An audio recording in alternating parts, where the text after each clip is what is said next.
Hi friends! ఈ వీడియోలో DRDO నుంచి 2 అప్రెంటిస్‌షిప్స్‌కి నోటిఫికేషన్ అయితే రిలీజ్ అయినాయి. ఒక జాబ్ నోటిఫికేషన్‌కి. సో, ఈ వీడియోలో క్లియర్‌గా ఎక్స్‌ప్లెయిన్ చేస్తా. ఒకటి వైజాగ్ లొకేషన్, ఇంకోటి బెంగుళూరు లొకేషన్, ఇంకోటి హైదరాబాద్ లొకేషన్. దీనికి బీఈ, బీటెక్, ఎంటెక్ డిగ్రీ ఉన్నవాళ్ళు ఎలిజిబుల్. దీనికి ఏ విధంగా అప్లై చేసుకోవాలి? కంప్లీట్ డీటెయిల్స్ ఈ నోటిఫికేషన్ గురించి, ఈ 3 నోటిఫికేషన్ గురించి క్లియర్‌గా ఎక్స్‌ప్లెయిన్ చేస్తాను. ఏ విధంగా అప్లై చేసుకోవాలి? స్టైఫండ్ ఎంతుంటది? లాస్ట్ డేట్ ఏంటనేది క్లియర్‌గా ఎక్స్‌ప్లెయిన్ చేస్తాను. సో, మీరైతే వీడియోని స్కిప్ చేయకుండా చివరి దాకా అయితే చూడండి. అలాగే ఫస్ట్ టైం ఎవరైతే మన ఛానల్ చూస్తున్నారో లైక్ చేసి సబ్స్క్రైబ్ చేసుకోండి. చాలామంది వీడియోస్ చూస్తున్నారు కానీ లైక్ చేయట్లేదు. మీ మీ మీ నుంచి చిన్న లైక్ అనేది నాకు చాలా ఎనర్జీని ఇస్తది. సో, ఎవరైతే ఇంకా లైక్ చేయలేదో లైక్ చేయండి. సో, వీడియోని చివరి దాకా చూడండి. ఫ్రెండ్స్, మన ఈ వీడియోలో డీఆర్‌డీఓ నుంచి మనకి ఇంటర్న్‌షిప్స్ ఉన్నాయి. తర్వాత అప్రెంటిస్‌షిప్స్ ఉన్నాయి. హైదరాబాద్, బెంగుళూరు లొకేషన్, తర్వాత వైజాగ్. ఈ 3 వాటి గురించి ఈ వీడియో అయితే క్లియర్‌గా డిస్కస్ చేస్తాను. ఇక్కడ చూడండి, ఇది హైదరాబాద్ లొకేషన్. ఇది జాబ్ అనమాట. జూనియర్ రీసెర్చ్ ఫెలో ఇదొకటి. తర్వాత బెంగుళూరు లొకేషన్ చూడండి, జీటీఆర్ఈ అని చెప్పి ఒకటి ఉంది. Apprenticeship 1 year. తర్వాత వైజాగ్ లొకేషన్ ఇంకోటి ఉంది. ఇక్కడ ఎన్ఎస్టీఎల్ అని చెప్పి విశాఖపట్నంలో ఉంది కదా, ఇది అప్రెంటిస్‌షిప్. ఫస్ట్ అయితే ఇది ఎక్స్ప్లెయిన్ చేస్తా. తర్వాత మిగతా రిమైనింగ్ 2 కూడా ఎక్స్ప్లెయిన్ చేస్తాను. సో, ఇది అప్రెంటిస్‌షిప్ ట్రైనింగ్కి. సో, ఈ నోటిఫికేషన్ చూడండి, దీని లాస్ట్ డేట్ వచ్చి మే 25th. ఇది ఏ విధంగా అప్లై చేసుకోవాలి, దీని కంప్లీట్ డీటెయిల్స్ అయితే ఓపెన్ చేస్తున్నా. సో, ఇక్కడ చూడండి, ఇది మే 25th. సో, ఎన్ఎస్టిఎల్ అంటే నేవల్ సైన్స్ టెక్నాలజికల్ ల్యాబొరేటరీ, వైజాగ్లో ఉంటుంది ఇది. సో, ఇది ఈ వర్క్ లొకేషన్ కూడా వైజాగే. సో, దీనికి బీటెక్ వాళ్ళు, డిప్లొమా వాళ్ళు, ఐటీఐ వాళ్ళు ఎలిజిబుల్. ఇది 1 ఇయర్ ఉంటుంది ఈ అప్రెంటిస్ ట్రైనింగ్. సో, 2023, 2024, 2025 గ్రాడ్యుయేషన్ ఎవరైతే కంప్లీట్ చేశారో, పాస్డ్ అవుట్ ఇయర్స్ ఉంటారు కదా, వాళ్ళైతే దీనికి ఎలిజిబుల్. ఇక్కడ క్లియర్గా మెన్షన్ చేశారు చూడు, బీటెక్, డిప్లొమా, ఐటీఐ.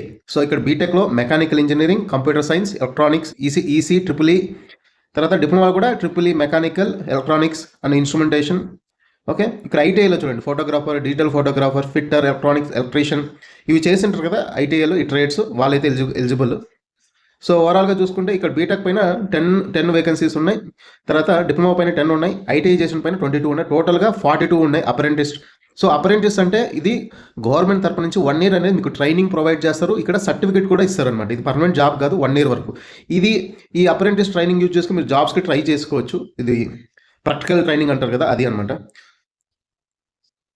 సో, దీనికి మీరైతే ఇక్కడ ఇక్కడ వెబ్సైట్ కనిపిస్తుంది కదా, బీఈ బీటెక్ డిప్లొమా వాళ్ళు nats.education.government.in రిజిస్టర్ చేసుకోవాలి. ఐటీఐ చేసిన వాళ్ళైతే apprenticeshipindia.government.in మీరు రిజిస్ట్రేషన్ అనేది చేసుకోవాలి. దీనికి అప్లై చేయాలంటే మీరు ఖచ్చితంగా రిజిస్ట్రేషన్ చేసుకోవాలి.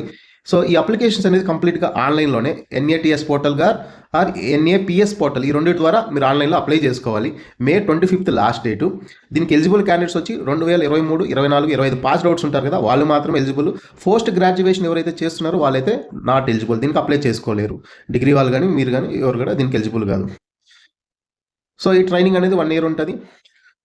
అలాగా ఇంకా ఎవరు ఎలిజిబుల్ అంటే, ఎవరికైతే ఆల్రెడీ 1 ఇయర్ వర్క్ చేసి ఉంటారు ఐటీలో కానీ, ఏదైనా 1 ఇయర్ వర్క్ ఎక్స్పీరియన్స్ ఉంటే వాళ్ళైతే దీనికి ఎలిజిబుల్ గారు. మినిమం ఏజ్ అనేది, సో మీరు మినిమం ఏజ్ అనేది మినిమం 18 ఇయర్స్ ఉండాలి. మోర్ దెన్ 18 ఇయర్స్ ఉండాలన్నమాట. బిలో 18 ఇయర్స్ అనేది నాట్ ఎలిజిబుల్. సో, ఇది 1 ఇయర్ ఉంటుంది. సో, దీనికి స్టైఫండ్ కూడా ఉంటుంది. ఇక్కడ స్టైఫండ్ అనేది మనకి ఇక్కడ మెన్షన్ చేయలేదు. సో, మీరు కంప్లీట్గా ఇది ఆన్లైన్లో అప్లై చేసుకోవాలి. సో, దీనికి సెలక్షన్ అనేది మీ మెరిట్ మార్క్స్ ఉంటాయి కదా, దానిపైన సెలక్షన్ చేస్తారు. మీకు బీటెక్లో కానీ మార్క్స్ వచ్చి ఉంటాయి కదా సెమిస్టర్, దానిపైన. తర్వాత బ్యాక్ లాగ్స్ ఉండే వాళ్ళకైతే ఎలిజిబుల్ ఉండదు. సో, ఈ డాక్యుమెంట్స్ అని మీరు క్యారీ చేయాలి. 10th మార్క్ లిస్టు, బీటెక్ సంబంధించింది, డిగ్రీ సంబంధించిన క్యాస్ట్ కానీ ఇవన్నీ. సో, వన్స్ మీరు సెలెక్ట్ అయితే మీకు మెయిల్ ద్వారా వాళ్ళైతే ఇంటిమేట్ చేస్తారు. సో, ఇది అండి సెలక్షన్ అనేది ఈ విధంగా ఉంటుంది. సో, ఇది కంప్లీట్గా ఆన్లైన్లో మీకు చెప్పాను కదా, ఇక్కడ పోర్టల్ nats.education.government దాంట్లో రిజిస్టర్ చేసుకుని అప్లై చేయాలి ఇది.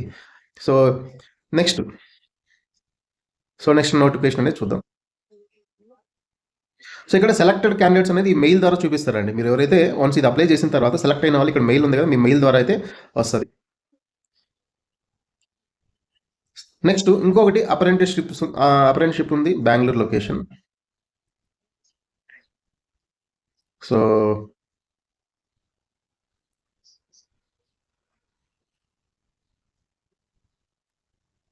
ఇక్కడ జీటీఆర్ఈ బెంగళూరు ఇన్వైట్ చేస్తుంది అప్రెంటిస్షిప్స్కి. సో, దీని లాస్ట్ డేట్ వచ్చి June 6th. దీని నోటిఫికేషన్ అనేది May 12th అయితే రిలీజ్ అయింది. June 6th వరకు మీరు అప్లై చేసుకోవచ్చు. సో, ఇది చూద్దాం కంప్లీట్గా.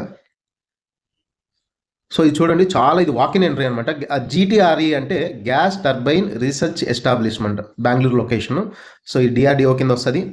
సో ఎవరైతే దీనికి ఎలిజిబుల్ ఉంటారో వాళ్ళు అప్లై చేయాలంటే ఇందాక చెప్పాను కదా, ఎన్ఏపిఎస్ పోర్టల్లో మీరు రిజిస్టర్ చేసుకున్న తర్వాత వాకిన్ ఇంటర్వ్యూకి అనేది వెళ్ళాలి. సో ఇది 1 year ఉంటుంది అప్రెంటిస్ ట్రైనింగ్ అనేది, దానిలో స్టైఫండ్ ఉంటుంది. సో దీనికి ఎవరు ఎలిజిబుల్ అంటే గ్రాడ్యుయేషన్ వాళ్ళు ఉన్నారు, డిప్లొమా వాళ్ళు ఉన్నారు, ఐటీఐ చేసిన వాళ్ళు ఎలిజిబుల్. ఇందాక మనం ప్రీవియస్గా చెప్పాం కదా, మెకానికల్, దీంట్లో ఏరోనాటికల్ ఉంది, ఈసీ వాళ్ళు, ట్రిపుల్ వాళ్ళు, computer science, civil engineer, metal energy. తర్వాత ఓవరాల్గా బీటెక్ వాళ్ళకి 75 వేకెన్సీస్ ఉన్నాయన్నమాట. తర్వాత డిప్లొమా వాళ్ళకైతే ఇంజనీరింగ్లో డిప్లొమా చేసిన వాళ్ళు, electrical, electronics, communication, computer science, information technology, mechanical, ఇవన్నీ కలిపితే వీళ్ళకైతే 20 వేకెన్సీలు ఉన్నాయి. తర్వాత ఐటీఐ చేసిన వాళ్ళు ఫిట్టర్, ఎలక్ట్రీషియన్, వెల్డర్, తర్వాత మిషనిస్ట్, కంప్యూటర్ ఆపరేటర్, ఇలాగ 25 వేకెన్సీస్ ఉన్నాయన్నమాట ఐటీఐ చేసిన వాళ్ళు. సో ఐటీఐ చేసిన పాటు వ్యాలిడ్ ఎన్సీవీటీ సర్టిఫికేట్ అనేది ఉండాలి, ఐటీఐలో ఇష్యూ చేస్తారు కదా, ఇది అనమాట. తర్వాత ఇంకోటి ఉంది, ఇది టెక్నికల్, దీనిలో నాన్ టెక్నికల్ పోస్టులు ఉన్నాయి. నాన్ టెక్నికల్లో చూడండి, డిగ్రీ చేసిన వాళ్ళు, బీకామ్ డిగ్రీ చేసిన వాళ్ళు, బీఎస్సీ, బీఏ, బీసీఏ, బీబీఏ చేసిన వాళ్ళు ఉంటారు కదా, వాళ్ళకి కూడా ఉంది. జనరల్ డిగ్రీ చేసిన వాళ్ళకి 30 వేకెన్సీస్ ఉన్నాయి. ఓవరాల్గా టోటల్ 150 అప్రెంటిసెస్ ఉన్నాయి. సో మీరు ఏం చేయాలంటే ఈ డేట్ అనేది డైరెక్ట్గా వాకిన్ ఎంట్రీ అనమాట. June 6th సాటర్డే వస్తుంది. సో ఇక్కడ అడ్రస్ ఇచ్చారు కదా, gas GTRE DRDO CV Raman Nagar, Bengaluru, Karnataka. ఈ లొకేషన్కి అయితే వెళ్ళాలన్నమాట. ఇక్కడైతే లొకేషన్ చూడండి ఎలా వెళ్ళాలి ఏంటనేది. సో అక్కడికైతే వాకిన్ డ్రైవ్. సో ఇక్కడ మీకు సెలక్షన్ అనేది ఏ విధంగా జరుగుతుంది అంటే, మీ అకాడమిక్ మెరిట్ ఉంటుంది కదా, మీకు వచ్చిన బీటెక్లో కానీ, డిగ్రీలో కానీ, గ్రాడ్యుయేషన్లో కానీ, దానిపైన చేయొచ్చు, లేదంటే రిటర్న్ టెస్ట్ పెట్టచ్చు. డిఫరెంట్ అనమాట, ఇక్కడ అది మెన్షన్ చేశారు. సో స్టైఫండ్ అనేది యాజ్ పర్ గవర్నమెంట్ నామ్స్ అనేది ఇచ్చారు, ఇక్కడ ఎంత అని మెన్షన్ చేయలేదు. సో మీరైతే ఐటీఐ వాళ్ళు చేసిన వాళ్ళైతే apprenticeshipindia.government.in రిజిస్టర్ చేసుకోండి. సో దీని లింక్ అయితే నేను కామెంట్ సెక్షన్లో పెడతా. సో ఎన్ఏటిఎస్లో మిగతా వాళ్ళు, బీటెక్ వాళ్ళు, డిగ్రీ వాళ్ళు, డిప్లొమా వాళ్ళు అయితే దీంట్లో అయితే రిజిస్టర్ చేసుకోవాలి. సో మినిమం ఏజ్ అనేది 18 years ఉండాలి. మేము ఇంతకుముందు ఏమేమి క్వాలిఫికేషన్ ఉందో దీనికి కూడా అంతే. హైయర్ ఎడ్యుకేషన్ అంటే మీకు ఎంటెక్ చేసిన వాళ్ళైతే నాట్ ఎలిజిబుల్. ఎవరికైతే 1 year ఎక్స్పీరియన్స్ ఉందో వాళ్ళు కూడా నాట్ ఎలిజిబుల్. సో ఆల్రెడీ ఇంతకుముందు అప్రెంటిస్షిప్ చేసిన వాళ్ళు నాట్ ఎలిజిబుల్. సో అప్లికేషన్ ఇక్కడ ఉంది చూడండి, ఇది అప్లికేషన్. సో ఈ అప్లికేషన్ ఫామ్ అనేది మీరు డౌన్లోడ్ చేసుకొని దీనిపైన ఈ స్టిక్ చేసుకొని మీరు క్యారీ చేయాలి. వాకిన్ ఇంటర్వ్యూకి వెళ్ళినప్పుడు ఈ అప్లికేషన్ ఫామ్ కనిపిస్తుంది కదా, ఇవైతే డౌన్లోడ్ చేసుకొని మీరు క్యారీ చేయాలి. దీని అయితే నేను టెలిగ్రామ్ ఛానల్లో పెడతాను దీని application form. So next Hyderabad లొకేషన్లో ఒక వాకిన్ డ్రైవ్కి జూనియర్ రీసెర్చ్ ఫెలోకి నోటిఫికేషన్ అయితే రిలీజ్ అయింది. ఇది May 13th రిలీజ్ అయింది. దీని లాస్ట్ డేట్ వచ్చి June 5th. సో దీనికి ఎవరు ఎలిజిబుల్, ఏ విధంగా అప్లై చేసుకోవాలి ఇక్కడైతే చూపిస్తాను. సో ఇది junior research fellow, mechanical engineer వాళ్ళకి 9 ఉన్నాయి. జూనియర్ రీసెర్చ్ ఫెలో, ఏరోనాటికల్ వాళ్ళకి 4 ఉన్నాయి. తర్వాత ఎలక్ట్రానిక్స్ అండ్ కమ్యూనికేషన్ ఇంజనీర్ వాళ్ళకి 3 ఉన్నాయి. సో ఇది హైదరాబాద్ లొకేషన్. ఇది వాకిన్ డ్రైవ్ June 1st నుంచి June 5th దాకా వాకిన్ డ్రైవ్. ఇక్కడ అడ్రస్ ఇచ్చారు కదా, డిఆర్డిఓ టౌన్షిప్, కాంచనాబాగ్, హైదరాబాద్. సో ఇది మెరిట్ పైన సెలెక్ట్ చేస్తారు, మీకు బీటెక్లో వచ్చిన మార్క్స్ ఉంటాయి కదా దానిపైనే. సో ఇక్కడ దీనికి జూనియర్ అసిస్టెంట్ ఫస్ట్ దానికి మెకానికల్ వాళ్ళు, తర్వాత ఏరోనాటికల్ వాళ్ళు, తర్వాత సో ఎంటెక్ చేసిన వాళ్ళు కూడా ఎలిజిబుల్. దీనికైతే బీటెక్, ఎంటెక్ చేసిన వాళ్ళు కూడా ఎలిజిబుల్. సో దీనికి మంత్కి పర్ మంత్ స్టైఫండ్ వచ్చి 37,000 ఇస్తారు. హెచ్ఆర్ఏ కూడా ఉంటుంది. సో ఇది ఇనిషియల్గా 2 years ఉంటుంది కాంట్రాక్ట్ పీరియడ్. అది ఎక్స్టెండ్ కూడా చేయొచ్చు. దీని టెన్యూర్ అయితే 2 years, అది ఎక్స్టెండ్ కూడా చేయొచ్చు బేసిక్గా అయితే. సో మంత్కి 37,000 ప్లస్ హెచ్ఆర్ఏ ఉంటుంది. ఏజ్ లిమిట్ వచ్చి మ్యాక్సిమం ఏజ్ వచ్చి 28 years దీనికైతే. తర్వాత ఏజ్ రిలాక్సేషన్స్ కూడా ఉన్నాయి. ఈ అప్లికేషన్ అనేది మీరు ఏ విధంగా ఫిల్ చేయాలంటే ఇక్కడ వెబ్సైట్లో నుంచి డౌన్లోడ్ చేసుకున్న తర్వాత మీరు ఇక్కడ మీకు ఈ అప్లికేషన్ ఉంది కదా, దీన్ని ఇక్కడ నుంచి డౌన్లోడ్ చేసుకొని మీరు మాన్యువల్గా ఫిల్ చేసి ఫోటో స్టిక్ చేసి దాన్ని ఎన్వలప్ కవర్లో పెట్టుకోవాలి. సో ఇది అనమాట అడ్రస్ దాన్ని. సో మీకు ఇంకేదైనా డౌట్స్ ఉంటే కామెంట్ చేయండి. ఈ 3 నోటిఫికేషన్ గురించి ఇక్కడైతే క్లియర్గా ఎక్స్ప్లెయిన్ చేస్తా. ఈ అడ్రస్కి అయితే మీరు వాకిన్ డ్రైవ్ అయితే వెళ్ళాలి. సో దీనికి సెలక్షన్ ఏ విధంగా ఉంటుందంటే, మీ మెరిట్ స్కోర్ బట్టి ప్లస్ మీకు వ్యాలిడ్ గేట్ స్కోర్ ఉంటుంది కదా, దానిపైన అయితే సెలెక్ట్ చేస్తారు. సో గేట్ అయితే కంపల్సరీ మీరు రాసి ఉండాలి. సో దానిపైన సెలక్షన్ అయితే ఉంటుంది. సో ఇక్కడ అడ్రస్ ఇచ్చారు కదా, ఇది వాకిన్ డ్రైవ్కి, ఈ అడ్రస్కి అయితే మీరు వెళ్ళాలి. సో ఇది అప్లికేషన్ ఫామ్. నేను టెలిగ్రామ్ ఛానల్లో ఉంటుంది అప్లికేషన్ ఫామ్, టెలిగ్రామ్ ఛానల్లో జాయిన్ అవ్వండి, అక్కడైతే అప్లోడ్ చేస్తాను. సో ఇంకేదైనా మీకు డౌట్స్ ఉంటే కామెంట్ చేయండి.